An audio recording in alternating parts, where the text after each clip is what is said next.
ሰላም ጤና ይስጥልኝ ውድ ጥለስ ኒውስ ተከታታዮች፣ የዕለቱን አበይት መረጃዎች የምናቀርብበት ፕሮግራማችን ተጀምሯል።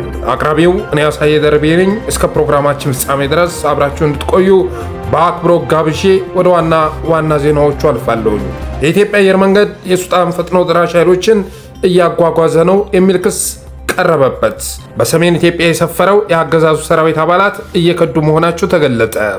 የትግራይና የአማራ ህዝብ ግንኙነት እንዲሁም የወልቃይት ወቅታዊ ፖለቲካ ውዝግቦች በሚል ርዕስ ያዘጋጀናቸውን ዜናዎች ወደ እናንተ የምናደርስ ይሆናል። አብራችሁን ቆዩ። በምስራቅ አርሲ በኦርቶዶክሳውያን ላይ በተፈጸመ ጥቃት የ21 ሰዎች ህይወት ማለፉ ተገለጠ።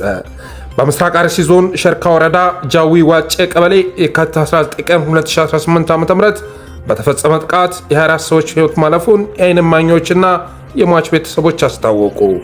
ጥቃቱ የተፈጸመው ከቀኑ 10 ሰዓት ጀምሮ በታጠቁ የሃይማኖት አክራሪዎች መሆኑ የተገለጸ ሲሆን በክስተቱ ሌሎች 9 ሰዎች ላይ ከፍተኛ የአካል ጉዳት ደርሶ ወደ ሕክምና ተቋማት ተወስደዋል። ይህ ጥቃት ከመፈጸሙ ከሁለት ቀናት በፊት በዚሁ ቀጠና ኦርቶዶክሳውያንን ኢላማ ባደረገ ተመሳሳይ ድርጊት የ4 ሰዎች ህይወት ማለፉ ይታወሳል።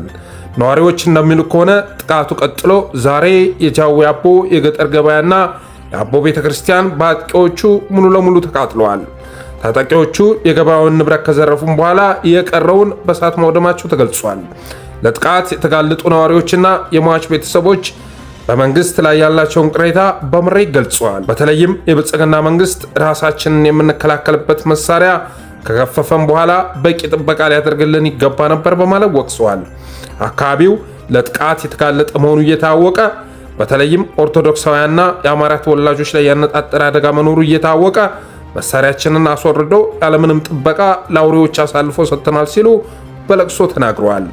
በአሁኑ ወቅትም በርካታ ተፈናቃዮች ተጠልለውባት የምትገኘው የሶሌ ከተማ ከፍተኛ ስጋት ላይ መውደቋ ተሰምቷል። የታጠቁ ኃይሎች ከከተማዋ በቅርብ ርቀት ላይ እንደሚገኙና ተጨማሪ ጥፋት ለማድረስ እየተንቀሳቀሱ መሆኑን ምንጮች በስጋት ገልጸዋል።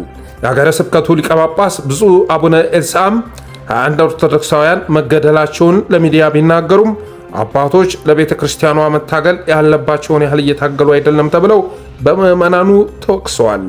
ከወራት በፊትም በዚሁ ዞን በተፈጸመ ጥቃት በርካታ ኦርቶዶክሳውያን የተገደሉ ሲሆን ጥቃቱ በተፈጸመ ማግስት ራሱን የሃይማኖት ተቋማት ጉባኤ በሚል ስም የሚጠራው ተቋም ወደ አካባቢው ከሄደ በኋላ ግድያውን የፈጸሙት ፋኖዎች ናቸው የሚል ምስክርነት ይዞ በመምጣት ሰለባዎችን በድጋሚ አጥቅቷቸው መመለሱ የሚዘነጋ አይደለም። ከተጎጂ ቤተሰቦችና ካነጋገርናቸው ሰዎች በተሰጠ ምላሽ ይህን የፈጸሙት ራሳቸውን ፋኖ ናቸው የሚል ምላሽ ተገኝቷል። በተያያዘ ዜና በጋሞ ዞን የካቲት 8 2018 ዓ.ም በዘይሴ ማህበረሰብ ላይ ያገዛዙ ታጣቂዎች በፈጸሙት ጥቃት 25 በላይ ንጹሃንን መግደላቸውና ከ60 በላይ ማገታቸው ቢሰማም በኤፍራታና ግድም ወረዳ አርሶ አምቦና ዘንቦ ቀበሌዎች በኦሮሞ ልዩ ዞን ታጣቂዎች ቤታቸውና ሰብላቸው መውደሙ ይፋ ቢሆንም በኦሮሚያ ክልል ከገብረ ጉራቻ ፍቼ መካከል ደገም ላይ ታጣቂዎች በከፈቱት ተኩስ 2 ተሳፋሪዎች ሲገደሉ 5 መቁሰላቸው ቢታወቅም ከቀናት በፊት በኦሮሚያ ክልል በምስራቅ አርሲ ዞን መርቲ ወረዳ ፈረቀሳ ቀበሌ የካቲት 17 ቀን 2018 ዓ.ም ምሽት 3 ሰዓት ጀምሮ በተፈጸመ የተቀናጀ ጥቃት 4 ሰዎች ሲገደሉ 4 መቁሰላቸውና መታገታቸው በእናት ፓርቲ መግለጫ ጭምር ቢገለጽም ብሎም ከሁለት ቀናት በፊት በጀልባ ተጭነው በመጓዝ ላይ ሳሉ ከሰመጡ ስደተኞች መካከል አብዛኞቹ ኢትዮጵያውያን መሆናቸው ቢረጋገጥም በአንድ ወቅት በኤስ የተገደሉ ኢትዮጵያውያንን አስከሬን አመጣለሁ ሲል የነበረው መሪ የልሳኖቹ ወይንም ደግሞ የሚዲያዎቹ ርዕስ እንዲሆኑ አልፈቀደም።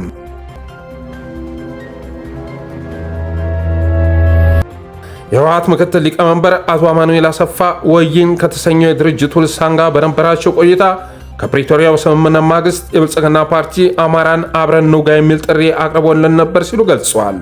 ምክትል ሊቀመንበሩ አክለውም በአማራ ህዝብ ላይ የዘር ማጥፋት እየተፈጸመ መሆኑን ጠቅሰው ለዚህ ተጠያቂው የአማራ ክልል መንግስትና የፌዴራል መንግስት ናቸው ሲሉ ወንጅለዋል። አቶ አማኑኤል አሰፋ ፋኖን ለማጥፋት የቀረበልንን ጥሪ አልተቀበልንም ማለታቸው በተሰማ ማግስትም በትግራይ ክልል ልዩ ልዩ አካባቢዎች ህዝባዊ ሰልፎች ተካሂደዋል።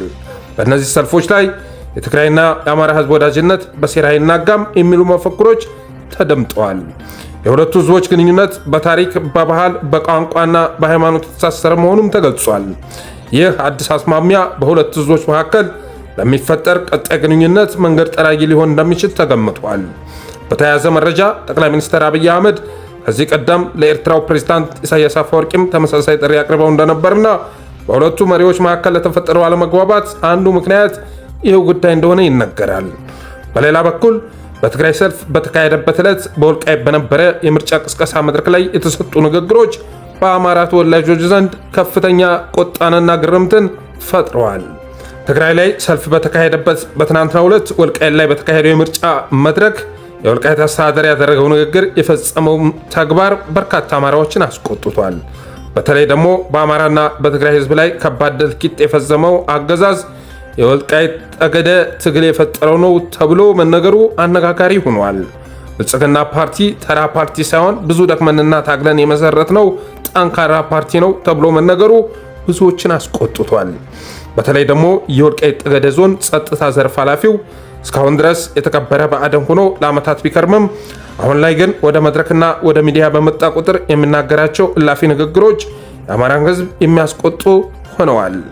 ጄኔራል አሳምነው ጽጌ የተሰዋ ቀን ጄኔራሉን እብድ በማለት የዘለፈው የኢትዮጵያ ዋና ከተማ የሆነችውን አዲስ አበባ ከአንድ ብሔር በወጡ የኦሮሞ ፖለቲከኞች ቢመራ ችግር እንደሌለው የገለጸው የአማራ ትግል በስሌት ሳይሆን በስሜት የሚመራ ነው በማለት የተናገረው ብሎም ይሄው ትግል የህልውና ሳይሆን የውክልና ነው በሚል ንግግሩ የሚታወቀው አመራር የአማራ ክልል በጦርነት እየታመሰ በሚገኝበት ወቅት ላይ የብልጽግናን የምርጫ ምልክት የታተመበት ቲሸርት ለብሶ የአገዛዙን ፕሮፓጋንዳ ሲነዛ መሰማቱ በእጅጉ አነጋጋሪ ሆኖ ቀጥሏል። የኢትዮጵያ አየር መንገድ የሱዳን ፈጥኖ ደራሽ ኃይሎችን ወይም RSF እያጓጓዘ ነው የሚል ክስ ቀረበበት። የኢትዮጵያ አየር መንገድ የሱዳን ፈጥኖ ደራሽ ኃይሎች RSF ታጣቂዎችን ከቦሌ ዓለም አቀፍ አውሮፕላን ማረፊያ ወደ አሶሳ እያጓጓዘ መሆኑን የሚጠቁም መረጃዎች ይፋ ሆነዋል። ይህንንም መረጃ ያወጣው አቶ ጀዋር መሐመድ ሲሆን በፌስቡክ ገጹ እንደገለጸው አየር መንገዱ የሲቪል አውሮፕላኖችን ለወታደራዊ ዓላማ እየተጠቀመ መሆኑን ገልጿል። እንደ አቶ ጀዋር መሐመድ መረጃ ከሆነ የታጣቂዎቹ ዝውውር የጀመረው የካቲት 15 ቀን 2018 ዓ.ም ሲሆን ለዚህ ተግባር ኢቲ 8137 እና ኢቲ 8139 የተሰኙ የበረራ ቁጥሮች ጥቅም ላይ ውለዋል። የበረራ መከታተያ መተግበሪያዎች ወይም ፍላይት ራዳር 24 እንደሚያሳዩት እነዚህ በረራዎች በቦይንግ 737-860 አውሮፕላን የተከናወኑ ናቸው። በረራዎቹ ከአዲስ አበባ ተነስተው ወደ አሶሳ ያመሩ መሆናቸውንና በአሶሳ አውሮፕላን ማረፊያም ማረፋቸው በምንጮች ተረጋግጧል። በአሶሳ አውሮፕላን ማረፊያ የነበሩ የዓይን እማኞች እንደገለጹት ከአውሮፕላኖቹ የወረዱ መንገደኞች በቀጥታ በአውሮፕላን ማረፊያው ክልል ውስጥ በሚገኙ ትልልቅ ተሽከርካሪዎች ተጭነው ወደማይታወቅ ቦታ ተወስደዋል። እነዚህ ታጣቂዎች ከየት እንደመጡ በግልጽ ባይታወቅም አንዳንድ ምንጮች ከደቡብ ሱዳን ጁባ ሳይመጡ እንዳልቀሩ ግምቶቻቸውን አስቀምጠዋል። ይህ መረጃ የቀረበበት ዋና ምክንያት የአየር መንገዱን ዝናና ዓለም አቀፍ ታማኒነት ለመጠበቅ እንደሆነም አቶ ጀዋር ገልጿል። ቀደም ሲል በትግራይ ጦርነት ወቅት አየር መንገዱ ወታደሮች ለማጓጓዝ ተጠቅሟል በሚል ስሙ መጉደፉ ይታወሳል። በአማራ ክልልም ተመሳሳይ አይነት ስራ ሲሰራ መክረሙ የሚዘነጋ አይደለም። አሁን ደግሞ በከባድ የሰብአዊ መብት ጥሰትና በዘር ማጥፋት ወንጀል የሚከሰሱትን የሱዳን ፈጥኖ ደራሽ ኃይሎችን ወይም RSF በማጓጓዝ ውስጥ መሳተፉ የአየር መንገዱን ህልውና አደጋ ላይ ሊጥል ይችላል የሚል ስጋት ተፈጥሯል። መረጃውን ይፋ ያወጣው አቶ ጀዋር መሐመድ መንግስት አየር መንገዱን ለወታደራዊ ተግባራት ከመጠቀም እንዲቆጠብም ጥሪ አቅርቧል። በተመሳሳይ አየር መንገዱ ማኔጅመንት የሲቪል አውሮፕላኖችን ለጦር መሳሪያና ለታጣቂዎች ማጓጓዣነት እንዳይውሉ የመከላከል ኃላፊነታቸውን እንዲወጡ አሳስቧል። በሰሜን ኢትዮጵያ የሰፈረው የአገዛዙ ሰራዊት አባላት እየከዱ መሆናቸው ተገለጸ። በሰሜኑ የአገሪቱ ክፍል የተሰማራው የመንግስት የጦር ሰራዊት አባላት ከነተሟላ ትጥቃቸው ሰራዊቱን እየለቀቁና እየከዱ መሆኑን የመረጃ ምንጮች አስታወቁ። በትናንትናው ዕለት ብቻ 52 ያህል የሰራዊት አባላት ከድተው ወደ ትግራይ ክልል መግባታቸው ተረጋግጧል። በቅርቡ በኤርትራና በትግራይ አዋሳኝ አካባቢዎች የሰፈረው ሰራዊት እየተናደ መሆኑን የሚጠቁሙ መረጃዎች እንደሚያሳዩት ለክህደቱ በዋነኝነት የተጠቀሱት ምክንያቶች የሚከተሉት ናቸው። 1. የጦርነት ስልችት፣ ላለፉት 7 ዓመታት ያላባራ ጦርነት ውስጥ በመቆየታቸው የደረሰባቸው አካላዊና ስነልቦናዊ ጫና። 2. የዓላማ ግልጽነት ማጣት፣ ለቀጣዩ ውጊያ የሚያነሳሳ በቂ ምክንያትና ግልጽ የሆነ ወታደራዊ ዓላማ አለመኖር፣ አስከትሎም የሞራል መውደቅ፣ በሰራዊቱ ውስጥ እየታየ ያለው አለመረጋጋትና የአመራር ክፍተት መሆኑ ተመላክቷል። ከዚህ ጋር በተያያዘ የሰሜኑ ጦርነት ኢራንና እስራኤል ወደ ጦርነት በገቡ ማግስት ይጀምራል እየተባለ በብዙዎች ሲጠበቅ የነበረ ሲሆን በአሁኑ ሰዓት የኢራንና የእስራኤል ወይም ደግሞ የአሜሪካና የኢራን ውጊያ መጀመሩ የሚዘነጋ አይደለም። ከዚህ ጋር በተያያዘም አገዛዙ ወደ ውጊያ ይገባል ወይንስ ደግሞ ባህር በር እያለ እያደናገረ ይኖራል የሚለው ጥያቄ የብዙ ዜጎች ጥያቄ ነው። ጠቅላይ ሚኒስትር አብይ አህመድ ከትናንት ወደ አዘርባይጃን በመጓዝ ይፋ የሥራ ጉብኝት መጀመራቸው ቢገለጽም ዋናው የጉዞ ዓላማ ግን የጦር መሳሪያ ግዢ መሆኑ ተሰምቷል። ጠቅላይ ሚኒስትሩ በቆይታቸው በአዘርባይጃኑ ፕሬዝዳንት ኢልሃም አሊዮቭ ጋር የተገናኙ ሲሆን በተለያዩ የዲጂታል አገልግሎቶችና የልማት ተቋማት ላይ ምልከታ ማድረጋቸው ቢገለጽም ዋነኛው የጉዞ ዓላማ ግን የጦር መሳሪያ ግዢ መሆኑን የጠለስ ምንጮች ገልጸዋል። አገዛዙ መገናኛ ብዙሃን ጉብኝት የሁለቱን ሀገራት ትብብር ለማጠናከር የታለመ መሆኑን ቢገለጹም የውስጥ ምንጮች ግን የጉዞው ዋነኛ ዓላማ የጦር መሳሪያ ግዢ መሆኑን ጠቅሰዋል። ቀደም ሲል ምክትል ጠቅላይ ሚኒስትር አቶ ተመስገን ጥሩነህ ወደ ባኩ በመገናኘት ተመሳሳይ የጦር መሳሪያ ግዢ ስምምነቶች ማድረጋቸውም ይታወሳል። ከዚሁ የጦር መሳሪያ ግዢ ጋር በተያያዘ በተለያዩ ዓለም አቀፍ መገናኛ ብዙሃን እንደተዘገበው በአዘርባይጃን ሰንደቅ ዓላማ የሚጓዙ 3 መርከቦች በኤርትራ መንግስት ታግተው መያዛቸውም አይዘነጋም። መርከቦቹ ከመጥፎ የአየር ሁኔታ ጋር በተያያዘ አቅጣጫቸውን ቀይረው ወደ ኤርትራ የግዛት ውሃ በመግባታቸው ምክንያት በቁጥጥር ስር መዋላቸው የተገለጸ ቢሆንም አዘርባይጃን መርከቦቿና ሰራተኞቿ እንዲለቀቁ ለኤርትራ መንግስት ይፋዊ ጥያቄ መቅረቧ አይዘነጋም። እነዚያ በኢትዮጵያና በአዘርባይጃን መካከል የተፈረሙ የጦር መሳሪያ ግዢዎችን ጭነው ወደ ኢትዮጵያ በመጓዝ ላይ የነበሩ መርከቦችም ከኤርትራ እጅ መግባታቸው በአብይና በኢሳያስ መካከል የነበረውን ግንኙነት ወደ ባሰ ሁኔታ መቀየራቸው የሚታወስ ሲሆን የአሁኑ የጦር መሳሪያ ግዥም ወደ ኤርትራ የሚተኮስ ሲሆን እንደ ወትሮው የዜጎችን ደም የሚያፈስ በቀጣይ ጊዜ የሚታወቅ ይሆናል።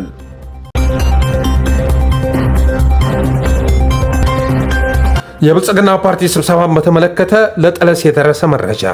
ለ2 ቀን ተኩል የዘለቀው የብልጽግና ፓርቲ ስራ አስፈጻሚና ማዕከላዊ ኮሚቴ ስብሰባ መጠናቀቁን ተከትሎ በስብሰባው ላይ የተነሱ አነጋጋሪ ነጥቦች ለጠለስ ደርሰዋል። በጠቅላይ ሚኒስትር አብይ አህመድ የተመራው ይህ ስብሰባ በዋና ዋና አገራዊ አጀንዳዎች፣ በአመራሩ ቁመናና በወደፊት ምርጫ ዕቅዶች ላይ ያተኮረ ነበር ተብሏል። ጠቅላይ ሚኒስትሩ በቀዳሚነት አዲስ ትርክት ፈጥረናል ማለቱ የተሰማ ሲሆን ፓርቲው ኢትዮጵያን ካለፈው የታሪክ የፖለቲካና ኢኮኖሚ መሰረት በማላቀቅ አዲስ ትርክት መፍጠሩን በስብሰባው ላይ ተገልጿል። ይህም የትርክት ሐውልት ግንባታ አገሪቱን ከነባር እሴቶቹ አውጥቶ በአዲስ መልክ የመቅረጽ ሂደት እንደሆነ የተጠቀሰ ሲሆን ይህም ዓለምን ያስደመመ ውጤት አምጥቷል በማለት ጠቅላይ ሚኒስትሩ ገልጿል። የአማራ ክልል የጸጥታ ሁኔታና የመከላከያ ሚና በሚል ርዕስ ደግሞ በአማራ ክልል ያለው የጸጥታ ችግር በተመለከተ የክልሉ አመራሮች ራሳቸውን እንዲችሉ ጥብቅ መመሪያ ተሰጥቷል። መከላከያ ሰራዊት ካድሬዎችን የመጠበቅ ግዳጅ እንደሌለበትና ትኩረቱ ስትራቴጂካዊ ጠላቶች ላይ እንደሚሆን ተገልጿል። በክልሉ ያሉ ታጣቂዎችን ሽፍታ ሲል የጠራው ጠቅላይ ሚኒስትሩ የጥቃቱ ምንጭና መሪዎቹ ማለትም ኤርትራና ትግራይ ሲደቆሱ በክልሉ ያለው ኃይል በራሱ ጊዜ እንደሚደርቅ በስብሰባው ላይ ተናግሯል። በአመራር ላይ የተሰነዘረ ማስፈራሪያን በተመለከተ ደግሞ ጠቅላይ ሚኒስትሩ በስብሰባው ወቅት በአመራሩ ላይ ጠንከር ያለ ወቀሳና ማስፈራሪያ ማቅረባቸው ተሰምቷል። እያንዳንዳችሁ የምታደርጉትና የምታወሩት ሪከርድ በእጄ ይገኛል ያሉት ጠቅላይ ሚኒስትሩ በሁለት ታርጋ የሚጫወቱና ሌላ ኃይል ሲመጣ ለመቀላቀል የቋመጡ አመራሮች እንዳሉ ጠቅሰው ወይኛን ወይ ጽንፈኛው ምረጡ የሚል ግልጽ ማስጠንቀቂያ ሰጥተዋል። ስለ ወደብ ጥያቄ በተነሳበት ወቅት ደግሞ መንግስት የሚፈልገውን ለማግኘት በቂ ዝግጅት ማድረጉ ተገልጿል። በሰላም ከሰጡን አንዋጋም፣ ካልሆነ ደግሞ ግን ውጤቱ ግልጽ ነው የሚል ይዘት ያለው ንግግር የተደመጠ ሲሆን ኃይልን በማሳየትና በማስፈራራት ፍላጎትን የማሳካት ስልት እንደሚከተሉ ተመልክቷል። በጣም አነጋጋሪው ነጥብ ደግሞ የቀጣዩን ምርጫ ውጤት በተመለከተ ሲሆን በቀጣይ ምርጫ 100% የብልጽግና እንደሚሆን ጠቅላይ ሚኒስትሩ ተናግረው 25% የሚሆነው የፓርላማና የክልል ምክር ቤት ወንበሮች ለተቃዋሚዎች ለኢዜማ፣ ለአብንና ኦነግ ለመሳሰሉ ፓርቲዎች እንዲሰጥ መወሰኑን ለጠለስ የደረሰው መረጃ ያመለክታል። በተረፈ ለዛሬ ያለን የመረጃ ፕሮግራም ይህንን ይመስል ነበር። ጠለስ ኒውስን ሰብስክራይብ በማድረግ ሜምበር በመሆን እንድታበረታቱ ጠይቀን የዛሬ ዝግጅታችንን ቋጨን።